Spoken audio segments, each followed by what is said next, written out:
we're a bunch of know-it-alls around here. Why? Because we're well-educated, thank God. Education has emerged as perhaps the biggest issue in this election cycle. Ground zero has been Virginia, particularly the battle over critical race theory and the power of teachers' unions. Parents across Virginia and other states have been loudly demanding more of a voice in their kids' schools. But Terry McAuliffe really stepped on a landmine when he said parents shouldn't have any say in the matter. If he loses, will that be a testament to what has been dooming his campaign, mostly foot and mouth syndrome?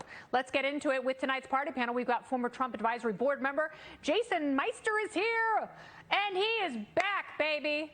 Loving you, Dave Smith, and your family. He's the host of the Part of the Problem podcast. Dave Smith, nice beard, well done. And we've got Democrat strategist. She's a radio host and Fox News contributor. She's keeping an eye on all of it from the left. It is Leslie Marshall. Everyone okay? So let's get into it. Jason, what have we learned about a coming up playbook for other Republicans in terms of education and issues that Democrats thought that they had in the bag? Yeah, I think that if there was any silver lining from this pandemic, it's that it opened up the eyes of millions of parents across this country to see what is being taught and what's being pushed in public schools. And it's clear that Terry McAuliffe doesn't want parents to have a say in their children's education and their future. And I think millions of parents, whether they're independents, whether they're Democrats or Republicans, are going to make a decision. They're going to choose a side. And they're going to choose the side tonight, I believe, with the politician that doesn't tell parents that they have no say, that he wants to push critical race theory, racist critical race theory. He wants to push things like the 1619 Project and other revisionist history. So I think telling parents when you're running for governor that they have absolutely no say in their children's future, I think you're going to run a huge problem in a place like Virginia. Yeah, it's really interesting because in 2020 there was a big exodus from the Republican Party, particularly with suburban women. And one way to really piss off suburban women, Dave, is to try and separate them from their children and tell them that the state knows best. Has this strategy backfired? Oh, yeah. I mean, I think no question about it, right? I don't actually think there's much for Republicans to learn from this race as much as this was a Democrat, own goal. The fact that he came out and just said the quiet part out loud. We don't care what you think your kids should be taught. We are going to propagandize them into this ideology. And, I know a lot of people on the left give pushback if you call it critical race theory. And, they'll say, well, that technically isn't critical race theory. And honestly, the 1619 Project stuff isn't even it's not even the history of it. But the bottom line, they are teaching kids race essentialism. Call that whatever you want to. Terry McAuliffe said in his closing, remarks the other day that there's too many white teachers in the state and that we need to get less white teachers and more black peoples. Look, the vast majority of Americans are not race essentialists. We don't think this way. We don't think about whether there should be a certain amount of white teachers or black teachers. We think that's kind of unimportant, and we just want good teachers. Yes. And the idea that you're going to take people's children and indoctrinate them with this ideology that most normal, decent people despise, this is going to lead to serious backlash. And it already is, and it's just going to get worse and worse if they continue it. And I wish, Leslie's a common sense Democrat. I mean, come on, you don't want kids to be taught race essentialism. They shouldn't be taught that this is something they should be hyper-focused on. We need more sane people to wake up and push back against this stuff. Leslie? Well, I think people of color would disagree on the teachers and the reflection and the experiences of those teachers in the classroom. I think there are better ways to say what I think former Governor McAuliffe meant. One, not that we don't want your involvement, but the decisions among schools are not 100% teachers, they're not 100% parents, and they should come together and decide what's best for the children. Because remember, there are parents who want critical race theory to be taught, whether it's in Virginia, here in California, or somewhere else in the United States. Secondly, I cringed when he said what he said. I said, uh-oh, that's not going to help. And then in addition, there's a different way of saying what he said with regard to the color of the teachers. And you can say, look, we just need to have more diversity in the classroom among our teachers as we do among our students. I think that, honestly, that was helpful to Youngkin. I think it got people out, even people who weren't Republicans. We see independents with the numbers that are there that are saying, hey, hang on, I really really think that certainly helped the Republicans. But I don't think that Democrats ever thought that as a Democrat, I never thought this race was in the bag.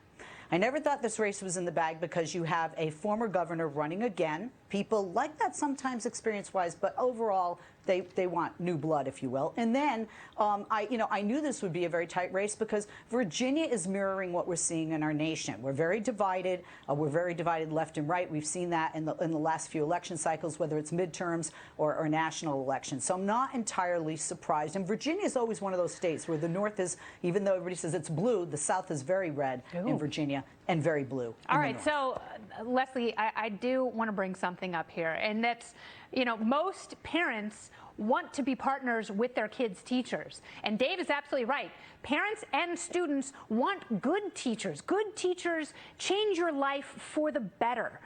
The problem is teachers' unions. That really is the wedge between kids and the rest of the family. And they're doing that very intentionally. So when Terry McAuliffe, when his last surrogate he's on the stump with is the head of Randy Weingarten of the American Federation of Teachers, one of the most powerful teachers unions in the country. That is also sending the wrong message, especially if education is the most important issue that these very enthusiastic voters are pulling the lever for. Now, in many ways, the Virginia governor's race is also a bit of a proxy war, as you've heard, between Presidents Biden and Trump. Terry McAuliffe has been running his campaign on the idea that Glenn Youngkin is, quote, Trump in khakis. But Youngkin has distanced himself from the former president, didn't even participate in the virtual Trump rally last night. At the same time, Youngkin has had success comparing McAuliffe to the Democrat machine, which includes our current president. So if McAuliffe wins, will the GOP distance themselves from Trump? And if McAuliffe loses, does it mean the Democrat Party is slowly dying on the Biden vine? What do you think, Jason? Yeah, Kennedy, I think it's an interesting question and an interesting thing to think about. I do think Democrats want this to be a proxy war between Donald Trump on the one side and Joe Biden on the other. And in many ways, I think it is. But in many ways, I think it's far more meaningful than that. I think that Trump supporters and the newly renovated Republican base that Trump renovated, I think that they view the battle lines, the political battle lines, very differently today than they did in 2016. I think it's really now about tyrannical fascists on the one side versus freedom lovers on the other. And you're never going to see freedom lovers censoring speech, pushing vaccine mandates and passports, indoctrinating children with what we were talking about earlier, critical race theory, mandating children as young as 5- and 6-year-olds to wear masks across their nose and their mouth where they breathe for 7 hours a day. I think the damage that we've done that these tyrants have done effectively, these elected tyrants have done to our children in blue states is incalculable. And it's on the ballot in Virginia. It's on the ballot here in New Jersey tonight. And I think parents are going to make decisions that are in the best interest of their children. And I think that's what you're seeing playing out in Virginia. And I think you're going to see it play out in New Jersey, where it's a very tight race. So I think that, it's about the children and protecting them. Is there a correlation, Dave, between President Biden's sagging poll numbers and the shift in this race with McAuliffe taking a turn southward over the last few days? Yeah, there's probably somewhat of a correlation there. But look, as obsessed as basically all the other cable news channels and all the Democratic politicians are with Donald Trump's gone, and he's really not the issue here. Donald Trump, by the way, was always, a symptom, not the cause of the problem, if you want to look at it as a problem. What Donald Trump represented was a rejection of the establishment. And what Joe Biden getting elected represented was all right, I guess we'll go back to the establishment because this is just such a circus. But now that we've got the establishment back, people are realizing what they rejected about it in the first place. And I agree that the idea of masking children, vaccine mandates, I mean, this whole country in the last 19 months has been completely flipped upside down. Every cultural norm that we have has been overturned. And for all the people who shout that they love democracy, There was never a vote on this. Yeah. No one ever decided that they wanted this. This was instituted by fiat by governors throughout the country. And so, yeah, we're in uncharted territory in this country now. That's a really good point. We now realize how much power governors have. So that gives an even more powerful layer to this race. We have about 20 seconds, Leslie. Go ahead. Of course. My kids are vaccinated and wear masks, and they don't need a safe space from those two things. They're pretty resilient. When it comes to the governor's race, I do think that there are voters that are looking at this as, oh, we don't like Biden, so we're not going to vote for McAuliffe, or we don't like Trump, so we're not going to vote for Youngkin. And Trump is not history. There's a poll today that shows he will be the 2024 nominee if, in fact, that poll is accurate. And that's not the first. It's the first of many. He's not gone. And the fact that his name is constantly interjected in our conversation, including right now, I think proves me right. But I do think there is some of that. And with the establishment, I would agree. And I think there are people that prefer the establishment to the Trump type of non-establishment. Well, maybe. But if McAuliffe loses, I think Democrats have to stop running against Trump. They have to give up that ghost and start running on ideas. And I would agree with you whether they win or lose. Certainly have to start running on better ideas. If he wins, it will be tight. It will not be by a large margin. I think either way. Democrats have the slimmest margin in Congress since the 1880s. All right? So they have to stop legislating like they've got a mandate. They don't. If Terry McAuliffe wins, he does not have a mandate. They have to change things, and they have to start with education. And, don't worry about the economy, because that's going to bite everyone in the keystone. Party panel sticking around. Oh, yeah, baby. It is election night in the USA. A lot is happening tonight in Minneapolis. Voters there deciding the future of policing. Polls close in about 30 minutes. The biggest question on the ballot will determine whether Minneapolis abolishes its police force and replaces it with a Department of Public Safety. Hello. This as crime is surging. Look at that. Homicides up 114% from 2 years ago. That's an 11% increase. Yeah, that's not good. All right. So will sending in the social workers fix every problem there? Oh, I don't think so. That's so misguided. The party panel is back. Jason Meister, Dave Smith, Leslie Marshall. Leslie, I will start with you. There has been a very vocal call from people in the squad to defund police across the country. And Ilhan Omar, the representative from Minnesota, she has talked a lot about taking all the money and power away from the cops. Is that the best idea? No, it isn't. And if you look at the polls, it's not the best idea with these ballot measures. There's 2 within 1 on this issue in Minneapolis. And when you look at the people that are commenting on this, you have a lot of African Americans that are concerned how will this affect communities with people of color. You also see that people say, and I would agree, it's not well written. And that is a killer of any ballot measure. I don't care who's putting it forward, Democrat or Republican, or what state it's in or what city. It's not written well. It's confusing to the voters. I'll go to Vegas and say this isn't going to pass. I think it's good to have social workers there for some things that police aren't trained and equipped to handle. And I've said it before, you don't wipe out the entire police force. Right now, they can have 888 police. They have 588 currently on that force. Yeah, gunshot victims up 138%, Dave Smith. So, Dave, it's really interesting because libertarians have been having this conversation for a long, long time, and they have had a pretty consistent list of things that would help police departments across the country, but they are pretty much ignored by Republicans and Democrats, even in times of crisis. When will they finally wake up and see that what libertarians have been calling for all along is really the best prescription? Any day now, Kennedy. Any day now, they're all going to realize we've been right all along. Well, but so it's just so obvious when you think about it, right? The only legitimate role for law enforcement is to protect people and property.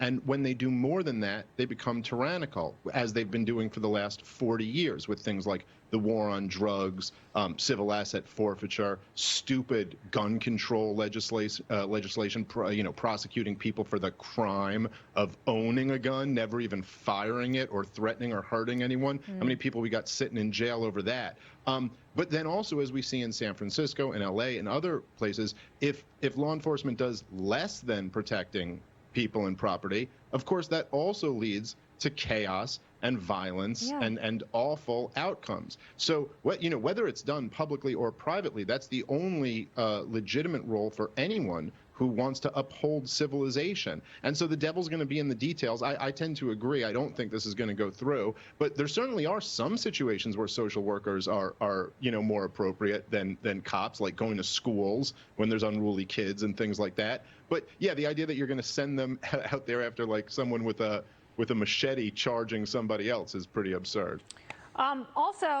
We don't have a ton of time here, but I want to bring you in on this, Jason, because, people like Ilhan Omar say that social workers should go to domestic violence calls, which can actually be some of the most dangerous that police respond to. And also, where are you going to train them? Are you going to train them at traditional police academies, or are you going to scrap the whole thing? And how long does that take? Yeah, Kenny, I have no idea. It's a great question you're asking. I never imagined a question like this would end up on a ballot in a city in America. But here we are with far left politicians. Their rhetoric for the last 18 months, they've ran on defunding, dissolving, and completely dismantling police departments. And now the city of Minneapolis is going to make a decision. Are they going to commit suicide by voting to replace their police department with social workers? Or are they going to have the knowledge and the understanding that this is suicide and they can't do this? No, they had about 850 cops. Now they have about 590 cops because so many have retired and they can't hire enough police because the budgets have been slashed as crime goes up. So they're never going to have meaningful reform. Meanwhile, here in New York City, a former cop is poised to become our next mayor, and it couldn't come at a better time. Democrat Eric Adams has come out against defunding police amid a recent crime surge in Gotham. Adams is expected to cruise to victory over Republican candidate Curtis Sliwa and his little red beret. He's also pushing a law and order platform. So are pro-police policies the real path to victory for Democrats, Leslie? Well, Joe Biden won on that. Joe Biden did not want to defund the police. He wanted to reform the police, and that's exactly what Eric Adams wants to do. But that isn't the only issue. I mean, in a city so diverse, this will be, if elected, the only second African-American mayor in New York City. And additionally, you've got to look at numbers. Right. And Democrats overwhelmingly outnumber Republicans. But I do think that's been the message by centrist and moderate Democrats for years and continues to be. Dave, is Eric Adams a transformational candidate? Is he the next Giuliani? No, I don't think so. But I did like that he was taking shots at de Blasio today, who I got to say, I think has been the worst mayor in the history of this great city that I'm from. By the way, I've lived in New York City, for almost my entire life, and I haven't liked any of the mayors. And he is the worst, bar none, just in terms of what he's done for the city. Whatever problems you have with the rest of them, he inherited the most vibrant, most amazing city in the world, and it's been destroyed on every level. Whether it's just the businesses being destroyed, whether it's the people, I see kids walking around outside in masks all day long. It's just the city is dark and depressing. Crime is up. And then in his last year, after all of that, he institutes his apartheid, vax passport system, making a huge percentage of New Yorkers second-class citizens in their own city. So I'm glad to see him go, no matter who wins. Yes, and you have painted a very accurate portrait of what New York has become. The schools are propaganda factories where they have shelved the gifted and talented programs. So if you are smart and you need a little bit more of a challenge in the classroom, screw you. Good luck, especially if you're from a lower income family. You won't be able to afford private school in this city. It's a city where I have to send my kids out with pepper spray. Thanks, de Blasio. I'm glad we get to rail against Bill de Blasio. Jason, as you know, this oaf gets up at like 11 and goes and works out and sits around on his candied ass all day long and then gives his wife a $1 billion project that she flushes down the toilet. Thrive NYC, nothing to show for it. The mental health crisis, also off the charts. How great is it in New York, Jason? Yep. It's a smelly, dirty, dangerous place, unfortunately, now. And the pandemic accelerated a lot of that. And the leadership in Albany and the leadership in the city has been devastating to the city. And look, New Yorkers haven't had and seen leadership in so long. I don't think they even remember what it looks and feels like. But I don't really particularly think Eric Adams is that transformational candidate that's going to turn this city around in a completely different direction. He does I'm not get sure up I early. see I a like candidate that. that can do that and is prepared. He does get up early, and he is better. He will be better than de Blasio, but we need more than better than de Blasio Yeah, so in would New a York bed City. bug with herpes. And exactly.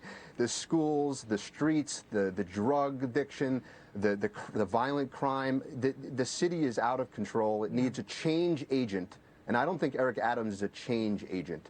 I'm not sure I see a candidate right now that is a change agent, but New York City sure does need it. Well, we can't let it get any worse. Party panel, thank you so much for being here on election night. Great to have you all, Jason, Dave, and Leslie. Thank you.